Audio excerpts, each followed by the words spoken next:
Hello everyone, and welcome to our lecture recording for chapter 16. This is our chapter on remedies in contract, and as usual we'll start with our chapter learning objectives, which you will find for chapter 16 on page 411. So then let's start with our first objective that asks us to list and briefly describe the remedies for breach of contract. Now we've had a discussion on breach of contract in the previous chapter, chapter 15, on pages 406 to 408. It's good for you to have a look at that again. So we said there, of course, that you can discharge your liabilities under the contract by breaching the contract, as it says there, where the party fails to perform their obligations or the liabilities that have created under the contract as agreed, they are in breach of contract. And that of course brings the possibility that you can terminate the contract. So you can terminate the contract because of this breach, and you can also have other remedies I will see today, for example in equity in relation to things like, for example, specific performance. So let's just start with the definition. So what is a remedy? So on page 412 at the top of the page you'll see that the textbook tells us that the method by which an injured party enforces a right or corrects loss is by way of a remedy. Okay, so that's what we mean by a remedy, and the remedies available to the injured party depend on the type of contract. So if it's a consumer contract, so it's a consumer to business contract or between an individual and a business, then it comes under the ACL, the Australian Consumer Law, and they will have guarantees. We have guarantees in relation to consumer guarantees, and then we'll have to look at whether what we have is a minor or a major failure. So if it's a minor failure, you will get remedies such as repairs or a replacement or a refund. That's what you would get under the ACL guarantees. Or if there's a major failure, so if one of these guarantees is breached, basically there's a breach of contract in that sense, then you will have the possibility of a minor failure or a major failure based on that breach. So if it's a minor failure, we'll have repair, replacement or refund. If it's a major one, you can reject the goods, similar to rescission for example, and either choose refund or replacement. If it's a non-consumer contract, so it's, for example, from a business to business or B2B, then you will have what we talked about in relation to conditions, warranties, and even indeterminate or intermediate terms. So the intermediate terms would go again to look at what was the consequence of the breach. Was it a major consequence on the injured party, or was it a minor consequence? So something similar to what you have in major and minor failure under consumer law. That's under the indeterminate terms. We know that if it's a condition, you can also rescind or and or apply for damages, but if it's a warranty, you are limited only to the remedy of damages.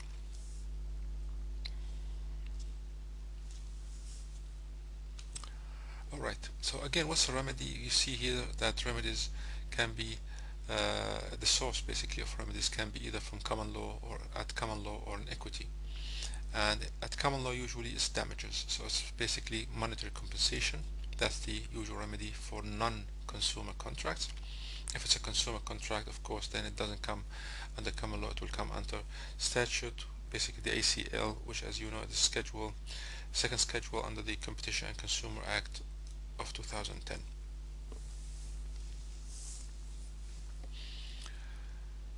Under equity, you'll have a wide range of possible remedies, and they're all really based on idea of fairness. You know, what would be fair in the circumstances to the injured party. Okay. The first one is rescission. So again, this idea of rescission is also similar to what you would get in common law, but in equity it's available where the contract is defective Okay, so not where there is breach. So when we say defective, it's defective in the sense that it is voidable, in the sense that it had some of the problems relating to validity. Okay, so there's a defect in that sense, but there was no breach.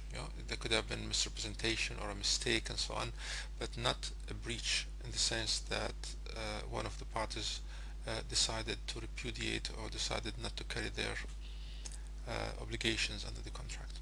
Okay, so rescission, from rescind, you can rescind the contract if it's defective. Okay, so as we said, this is also available under common law, and what you can get out of that is basically that the contract is going to be reversed. So reverse the contract and basically restore the parties to the pre-contractual position. If it's in common law, if you're gonna go and apply for rescission under at common law, then it would be a requirement there is that it has to be restitution in integrum, which means what? It means that the parties it must be possible for us to take the parties back to the exact position they were in prior or before entering into the contract. Okay. However, in equity, that's not a requirement. So equity is a wider remedy in that sense, because you can still argue for rescission in equity, which is discretionary in that sense, but it would be argued in equity even though there's no restitution in integrum. Okay. Then there is restitution, which is basically something that relates to unjust enrichment. So if there's unjust enrichment, you can argue a remedy of restitution. Okay, so here it says on your in your textbook, page 412, in the in brief box, the defendant must obtain a benefit or enrichment at the plaintiff's expense, and it would be unjust. Again, going back to this concept of justice, it would be unjust to allow the defendant to keep that benefit or enrichment. So what you are asking for is that benefit taken from the plaintiff and given back to you as taken from the defendant and given back to you as a plaintiff. Another equitable remedy is known as specific performance. Here basically you are asking the court to order the plaintiff to carry out their obligations under the contract. So I want to sell you a pen, you want to pay $10 for that, and then I've decided not to repudiate, not to carry my obligations under the contract, so I don't want to give you the pen. So you can go to court and tell them that I want this pen, and here's a contract that I've entered into, and I want that pen for this amount that we agreed on, which is the $10. So the court might order, again, all of this is discretionary remedies because they come under equity. So the court could order could make such an order and force someone to actually execute the obligations under the contract. So as it says in your textbook, usually if damages are not an adequate remedy, directing a person to carry out their obligations under the contract, not available in contracts of personal service. Okay, so if it's something that you're doing personally, like a painter, for example, who's painting a certain portrait and so on, but the point here is that it would be available really as a substitute for damages. Okay, if damages are not going to be adequate, if the court gives you damages and these damages, i.e. monetary compensation, and the money is not enough to compensate you, then there would be this alternative.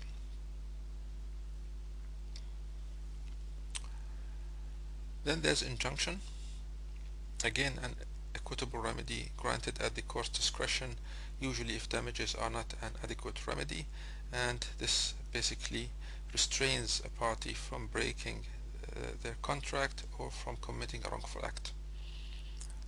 So this is basically an enforcement, or aims to enforce a negative promise. Okay, so stopping someone from doing something rather than making them to do something, as in specific performance. Then you have antem pillar, and these are basically orders again, a court order, also known as search order. The court orders the defendant, or restrains a party basically from destroying evidence. So they could force the defendant or order the defendant to give access to certain files or certain premises in order to ensure that they don't destroy relevant evidence that would be then used in a trial later on. So there's a prima facie case of a breach of contract, and you want to make sure that the evidence is maintained for this later proceeding. And there's also quantum meruit, and we looked at that earlier in chapter 15. So in cases of part performance, and you remember about the divisibility of contracts, where there's no fixed remuneration, the court could order a payment of reasonable amount for services given. Okay, and there's a detailed discussion of each one of these in your textbook.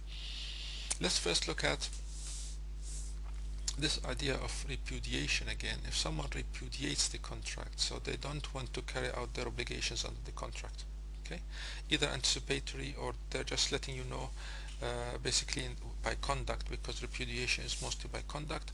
So they have done something to give you the idea that they don't want to carry their obligations under the contract. Okay.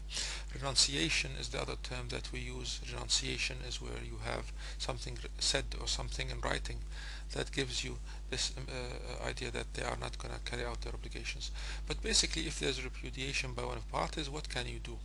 You could either, you have to look at this strategically, which one of these is going to give you a better position if the court actually grants you that motion. So if you go to court and argue the cause of action is breach of contract, what do you want?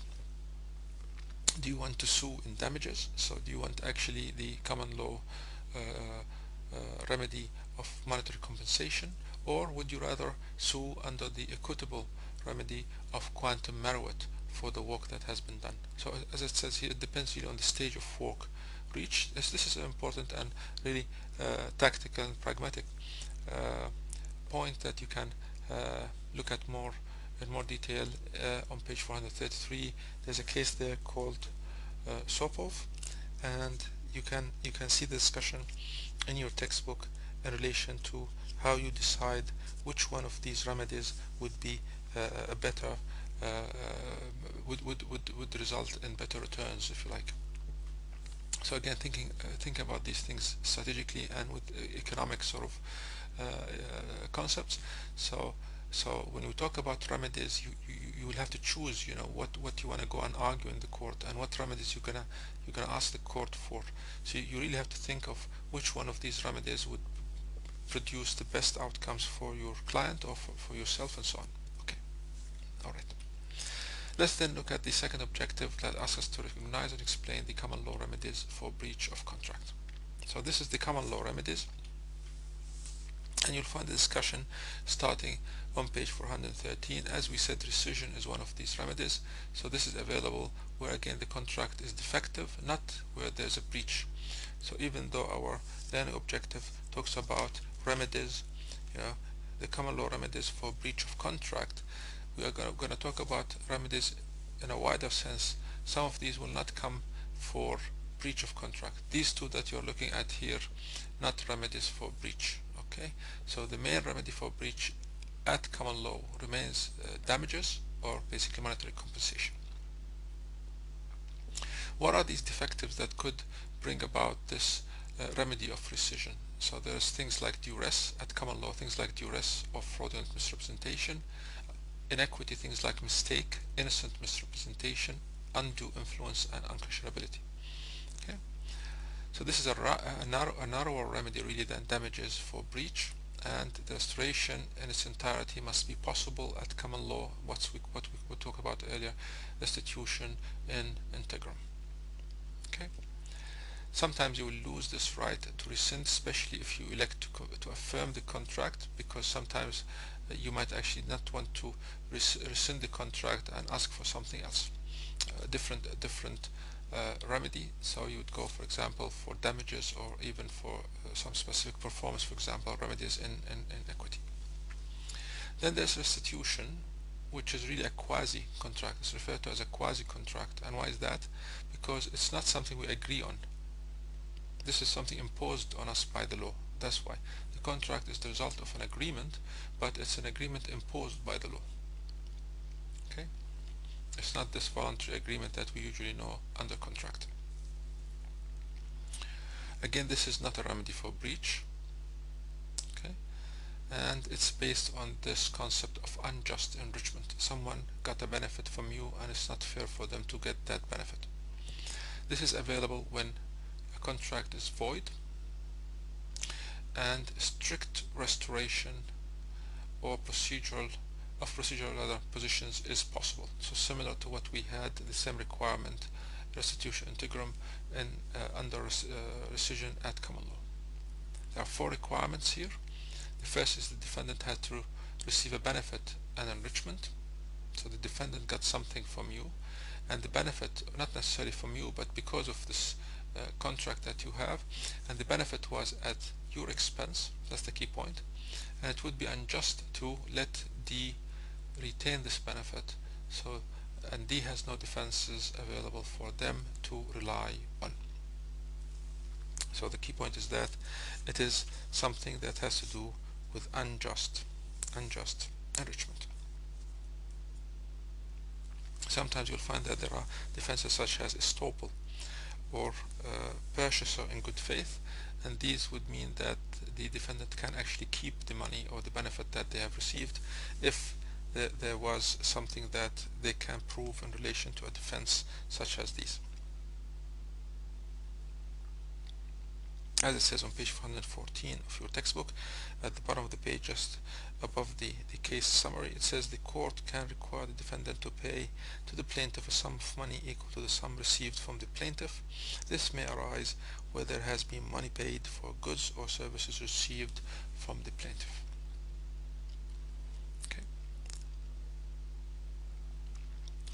So the court can require repayment of money where, in these situations, as you can see on the slide here, total failure of consideration with the examples given, or mistake of fact, mistake of law, or duress or compulsion.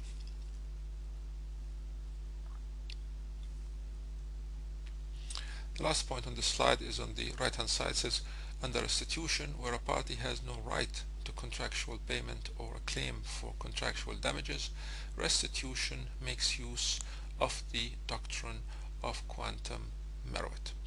Okay, so sometimes also quantum meruit comes up, although it's an equitable doctrine, but it will come up under things like restitution at common law, where a party has no right to contractual payment or the claim for contractual damages, or has no claim for contractual damages. That's when restitution could make use of the doctrine of quantum meruit, which means that you can still pay the injured party under restitution.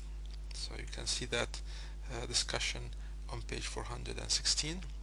Okay, so it says restitution makes use of the doctrine of quantum meruit, where a person who has provided goods or services is making a claim for the value of the work done, but has no right to contractual payment or a claim for contract damages. So again, this flows from the principle of unjust enrichment, because we're talking about restitution here. And it says on the top of page 417, an action on a quantum meruit will also lie where the plaintiff has done work under contract that the other party has broken in such a way as to entitle the plaintiff to treat it as discharged. So we talked about discharge in chapter 15. If the plaintiff only partially fulfills their obligations under the contract and does not complete performance owing to default, then quantum meruit, so this is when they don't perform owing to default, then quantum meruit is not usually available to recover payment for what they had done. Sumter and Hedges gives you an idea of what that actually means. Alright, let's then look at our third learning objective, where it says identify the purpose of damages and explain the steps in determining an award of damages at common law. Alright, so damages, the discussion starts on page 418, and there are types of damages, as you can see on the left hand side of the slide. So we see things like liquidated damages, and we say liquidated because there's a fixed amount. So in the contract the parties agreed on a certain amount of money that would be paid in such circumstances where there's a breach of contract, and that's the amount that the courts will impose because it's already fixed amount in the contract. We fixed that amount in the contract, so it's a genuine pre-estimate.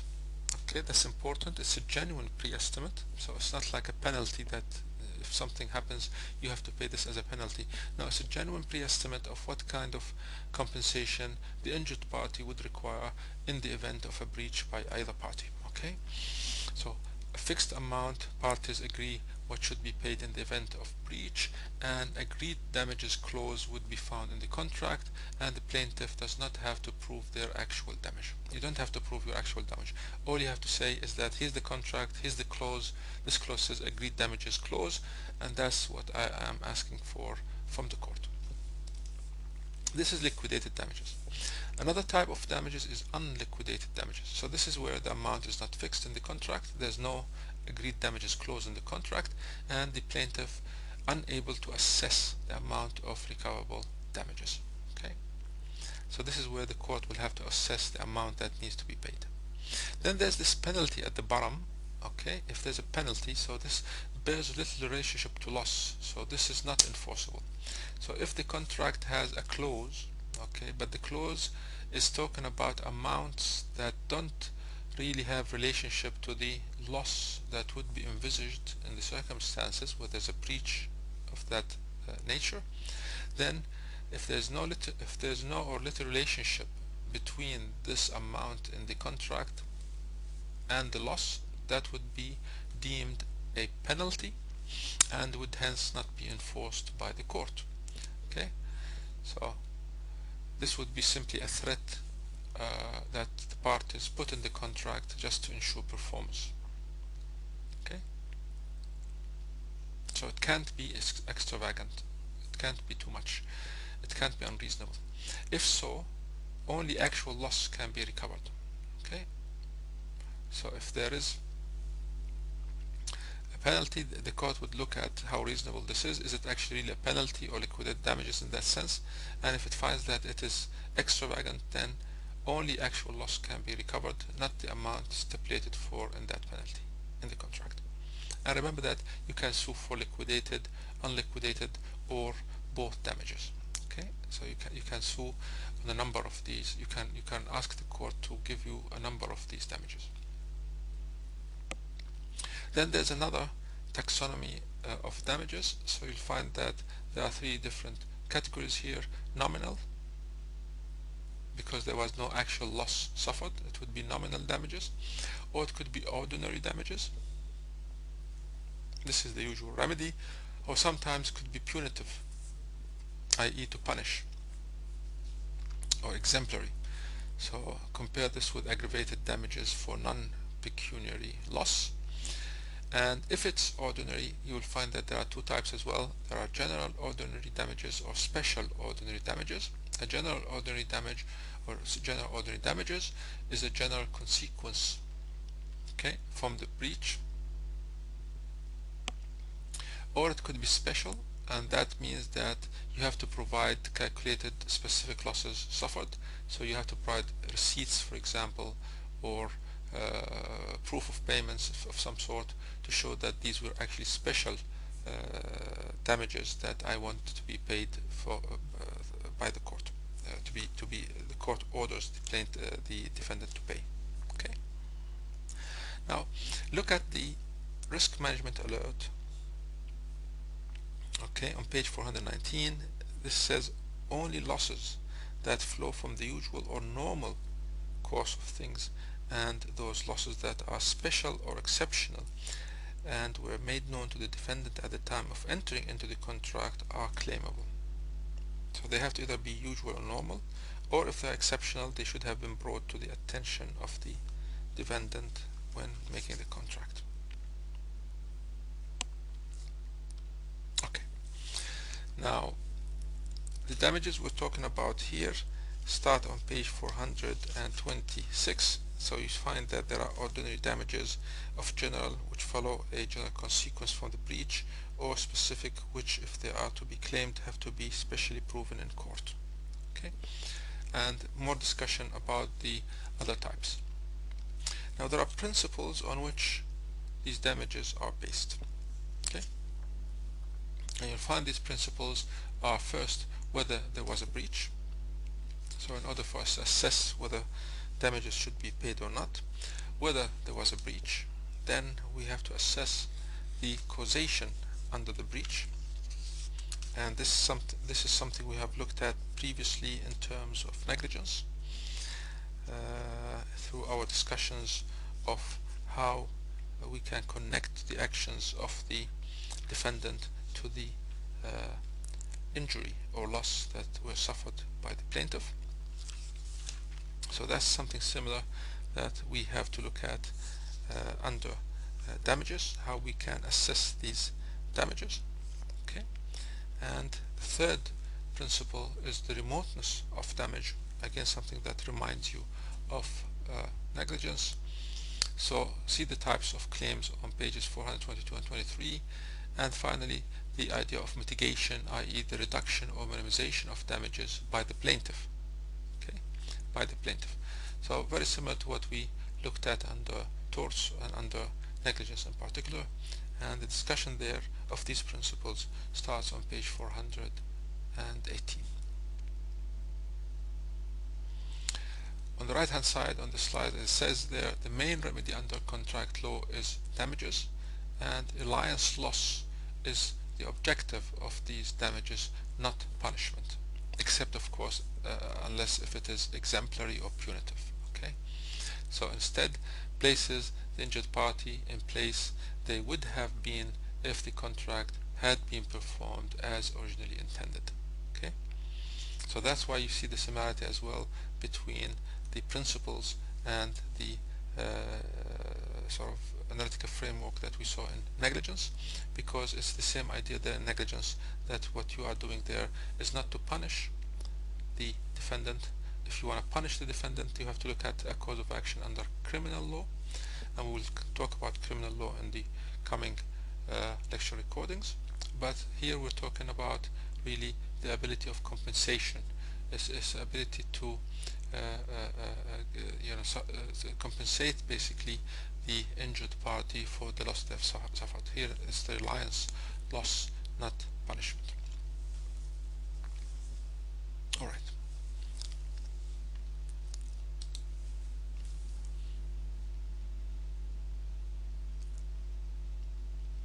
There are also different dichotomies in relation to how we look at damages.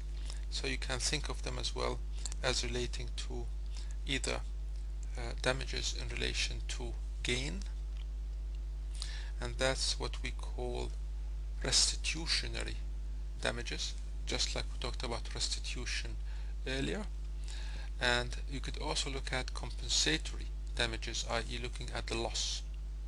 So none of this has to do with punishment, you see, but we can look either at compensating for loss or compensating for gain.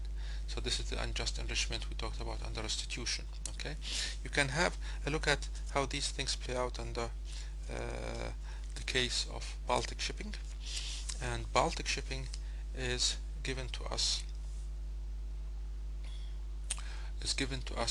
on page 424. So it starts basically on 423, but the point that we are looking at here is the point made under the comment, starting from the left hand side column and flowing through to the right hand side column of that case summary on page 424. Alright, so the key point that these are alternative remedies, just like we said in relation, for example, to quantum meruit, or for example application for damages. You have to always think of what remedy is going to give me the best outcome for my client or for myself. But the idea is that you don't just simply go and throw everything at the court saying I want all of this. You have to choose from this menu of of damages, of remedies, what is the best remedy in this case.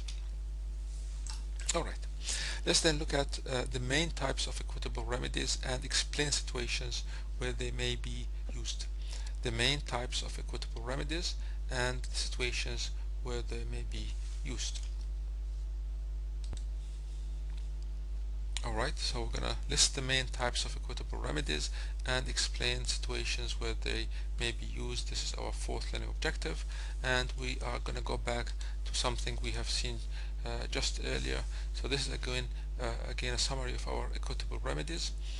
So you have rescission, restitution, specific performance injunction, Anton Pillar, and quantum meruit.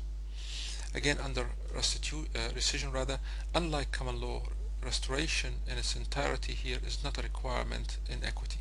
So you don't have to be able to have integrum or restitution integrum.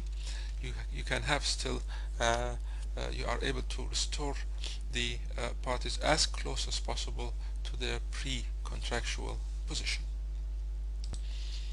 Now the basis for rescission include defects, as we know. It's not actually breach of contract, so things like innocent misrepresentation and mistake, because these come from equity, would be a reason for you to be able to go and argue rescission in equity. We also have restitution in equity, so where the money or property wrongfully in the possession of the defendant is traceable. Okay, so if there is money or property that the defendant still possesses, restitution comes in the form of constructive trust or equitable lien, which means that the court would say that what the defendant has in their possession is actually yours, and they will be ordered to give it back to you under restitution. There could also be specific performance. As we said, this is a court order directing the defendant to carry out their obligations under the contract. So my obligation, for example, is to give you a pen for $10, then that would be a court order for me to give you that pen, okay? Because you really want that pen, you don't want any damages, for that being able to capitalize on maybe the value of the difference between the value of the pen and the price you're paying for it, okay? This is usually, specific performance is usually used if damages are unavailable or inadequate, okay? And court has to supervise, and this is one of the restrictions that makes it difficult to convince the court to give you specific performance, because the court has to supervise the implementation of the contract. There's also the remedy of injunction, a court order directing restraining the defendant from breaking the contract. This will not be again awarded if damages are an adequate remedy. So this, as you can see, this is all something that you would look at after you have looked at damages at common law and whether that would be enough or not, and then you start looking at these other remedies. There are types of injunction, and you can look at them as well in your course reader on page 430. And also you can see the Mareva injunction and the case of Mareva on page 431. And of course we have said something earlier about Anton Pillar orders. This is the search order, okay? So again, this is the idea that the court will allow you to, under certain conditions, to enter the defendant's premises to inspect, remove, or make copies of documents. And last but not least, again, is quantum meruit, and this is a payment for a reasonable payment for the value of services performed. It might not be the whole thing that was agreed on between you and the other party to the contract, but it is something reasonable for what has been performed. Again, it says arises where the contract is frustrated or made void or terminated or otherwise unenforceable.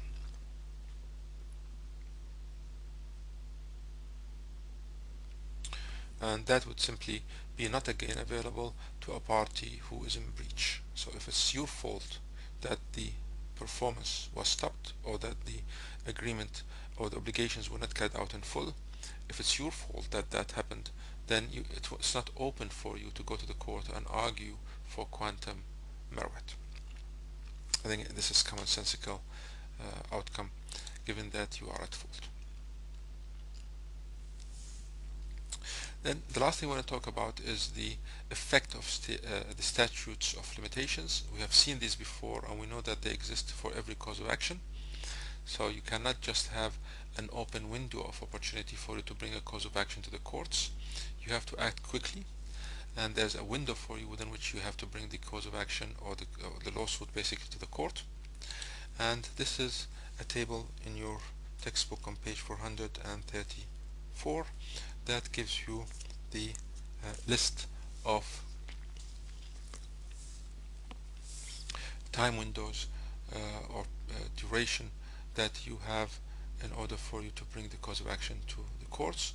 And for example, in Queensland, actually in most of the territories and states, it's really 6 years, except for the Northern Territory. That gives you only 3 years in order for you to bring a cause of action under a simple contract. So if someone breached a simple contract that you have with them, you have 6 years from the date of that breach to bring this cause of action to the courts. If it's a formal contract, so it's under seal, you get even more time to bring the cause of action to the courts. You can think of why that is. Why is it that the statutes of limitation give you 6 years under a simple contract, but 12 or even 15 years under seal? Why would that be the case? What's the difference again between a simple contract and an under seal contract? How can you reason the difference in this window or time window for bringing a cause of action? Alright, we'll leave that then there, and that's the end of our lecture for chapter 16. Now we're going to move on to chapter 19, as I said earlier. So chapters 17 and 18 under consumer law, which is part 4 of your textbook, is a very interesting actually part, but unfortunately because of time constraints we cannot go through it in any detail.